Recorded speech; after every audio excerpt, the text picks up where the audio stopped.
Hey, I'm Ian Douglas, and this is my army of walking statues, the Tomb Kings. This is a 2,000 point army. I'm running unit of 8 of my own Ushabti that I sculpted. I made a mold of them. I sculpted the base as well. Did that mostly because in the new edition, the monstrous infantry rules are just absolutely wicked. So, let's check one of these out real quick here, guys. This is amazing. This guy did this by hand. All resin, all painted up. Unbelievable. It's the second model I've ever sculpted from scratch. And this is the first time I've ever molded one that I did that way. So that's awesome. Turned out rather well. Then I have, my unit of spearmen with a Reaper mummy in it. As my, you gotta have something Reaper. Absolutely. Champion there. I like it because he's way more muscular than the Games Workshop model. I think I've got him somewhere. Yeah, he's a good one. He is cool looking. Yeah, they do awesome sculpts there. I also have the cavalry priest who I actually snipped in half and put on a flagellant set of legs. You gotta love it when you mix different army types. Okay. And I have a couple of good unit fillers here. I built out of a mix of Vampire Count parts and Tomb King parts. Let's to the side here. And the rocks they're standing on are corkboard that I snipped out, painted up. Doesn't corkboard work really well? It looks super realistic too. Yeah. Very nice. And I filled in between with something called modeling paste, which is sort of like artist gel medium, but it's white. Mm-hmm. It's real thick. Is that how you get like the viney look in the base? Is that no, the material that causes actually that? the viney look is the corkboard for these guys. Oh, it's the corkboard. Yeah. Okay. Here we go. Sorry, guys. Why don't you show me your war machine back there? Sure. That's very nicely painted. This is a Screaming Skull catapult. It's actually missing. It used to be 2 huge pillars here, but it was a long time ago. Broke off. Never found it. Well, it's got a different look to it now. Yeah. It's not quite so army standard. So that's a plus in my opinion. There. Yeah. And it's actually pretty beat up. There are like a couple hunks missing here or there, but that actually kind of accents it as an undead piece. Because it's an undead army. It's falling apart to begin with. Yep. Very cool. Is there any quick background story that you have for your army? I'm actually basing this one. The color scheme is based off of the art on the front of the book, which has, the white shields. There's also some chariots in the book as well that are that way. But I'm basing this off of a specific priest who focused on making constructs and animating statues. And I believe the man's name was Sehenismet. That's what it was. And I was planning on running 2 units of 8 of my Ushabti, but decided that would be a bit overkill. Holy cow! Yeah, people would hate you. Oh, they would. They were doing real well. But when a new Tomb King book come out, there's rumor that we actually get Lich priests that are encased in Ushabti, so I might make a different model for that. Nice. Now, you were saying something about Mage Knight. You were going to pick up the Griffin and you were going to do something undead with it. What was that? Well, there's a Mage Knight Griffin Rider. That's like plastic, same one that I bought, guys. Plastic model. But I plan to snip the head off of the Griffin and sculpt it so that it is a tomb sphinx. So I would repaint it to be like a ghost, ethereal tomb sphinx. Nice. Very, very nice. It's gonna be wicked. Okay, we're gonna thank you very much. We're gonna switch over to Seth here. This is Seth. Tell me a little bit about your army here. I'm gonna just do a quick flyby so they see it built up. All right. As in 9/10 of all armies, it's in the building and painting stage. Right. So I figure standard. I'll get it done sometime before I die. And he's got some incredible pieces here. We'll do a special on each one of these. So why don't you point at them and tell us a little bit about say what kind of color metal are you planning to use with your warp cannon there? The Warp Lightning Cannon, I'm trying to figure out exactly what kind of color metal I want to do. I know for the cracks and gashes in it, I know I'm actually going to do those purple. Oh, that's interesting. Okay. If you look over, I've actually decided with this army that all the warp stone in my army, instead of doing the normal green, I was going to make it purple. That's cool. He's got a warpstone axe. Oh, wow. This guy I normally run with warpstone armor, and I made that purple. Purple's a big theme color-wise in this army. The rat ogres, all the little chunks of warpstone sticking out of them are purple as well. Tell you, why don't you pick up this, or do you mind if I steal this guy real quick? Go for it. Okay. Guys, you gotta check this out. This is really a slick piece. What he did is he built a set of platforms. Ooh, I'm afraid, because that guy might fall. Here, let me, Oh, wow, that's ingenious. Yeah. Okay. This actually was part of a Noblar scrap launcher. Oh, wow, That okay, we took okay. apart for that.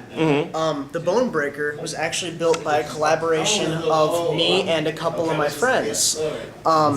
This uses parts of a dragon, a chaos giant, 2 rat ogres, a hound of chaos, the Noblar scrap launcher, and a lot of modeling putty to make the Bone Breaker. I can see, there's a lot of things holding this together here. That is impressive. Let's take a quick look at the rest of your rat ogres over there. The rat ogres. Oh, and you got some swarms in there too. Yeah, the swarms are kind of a unit filler for the rat ogres because I don't have these guys on bases yet. These are also going to be rat ogres. Conversion work. Yep. Gotta love it. Gotta love it. These guys were pretty early on in my painting. I was still trying to figure out my technique. This guy is a lot newer. I've gotten a lot better at washing and dry brushing since then. They're the brother and sister technique of painting. Yep. I'm a big fan of the tail on this guy. That's actually a hook from a Spawn of Chaos. Oh, that's cool. I got on there. Fleshy. Very nice. Why don't you show me that wonderful monstrosity on the end there?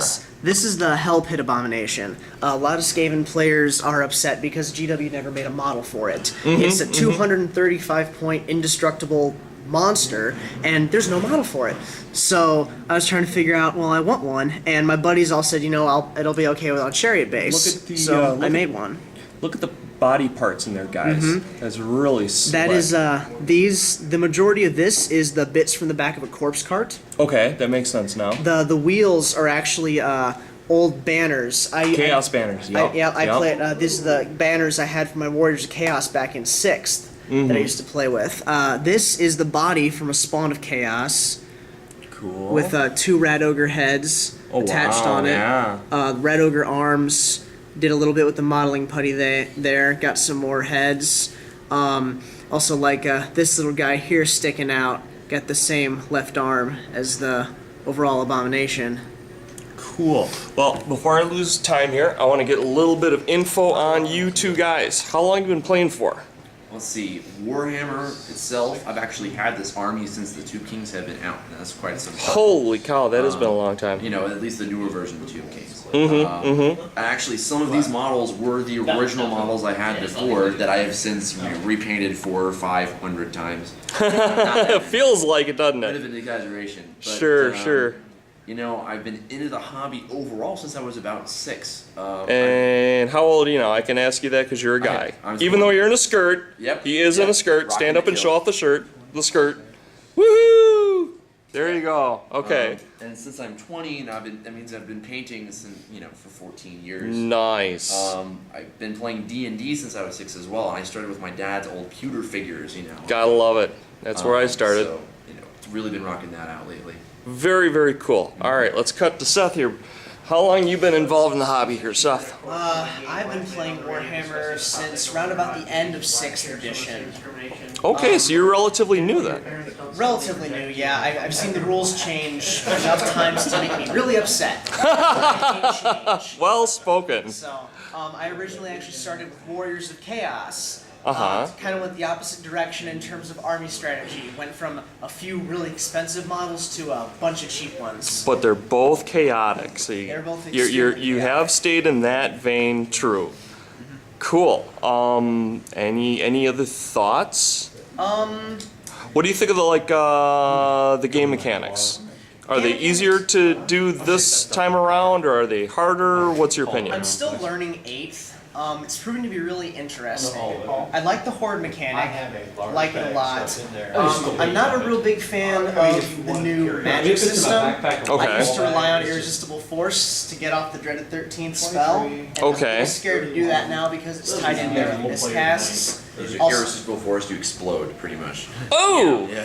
that hurts. Oh, yeah. I also As opposed to taking 1 wound. yeah, I also used to run either really extreme armies, either all casters or none. And the new magic system makes it a lot more advantageous to only run 1 or 2 casters. So that's screwed with my meta a little bit there. Okay, so that's your angle from a relatively new perspective.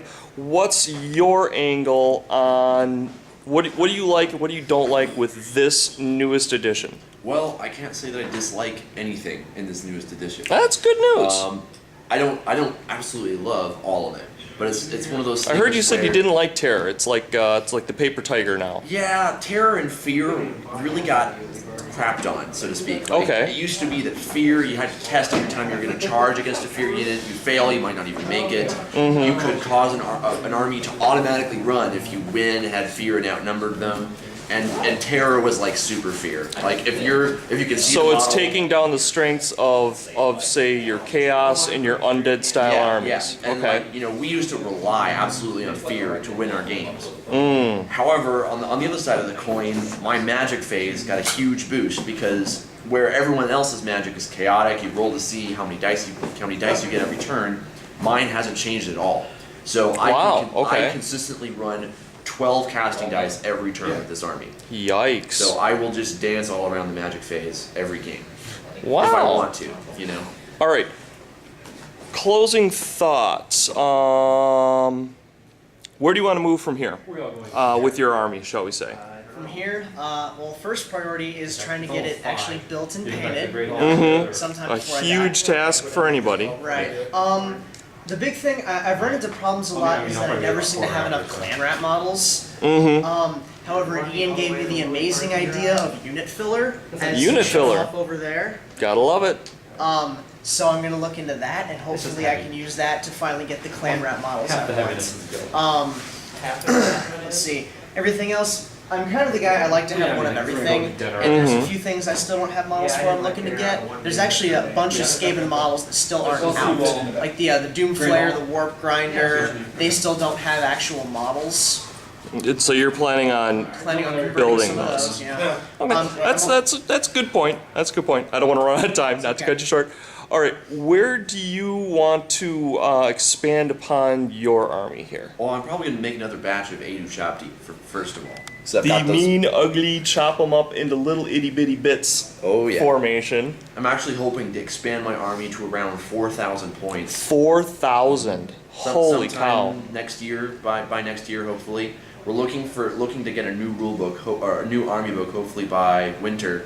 So that may include Plastic Bone Giant, which I'll have. Nice. Options for the Skull Thrower, new heroes, and a Tomb Sphinx, which is going to be my next main project probably. Very cool. Okay, guys, thank you so much. They're going to do a battle here, and I am certain I'm going to run across them again, and we're going to find out all the gory details. Oh boy. So, Ian, thank you so much. Yeah. Seth, thank you so much. And thank you for putting up with me, wife unit. Love you. Talk to you guys later. Bye-bye.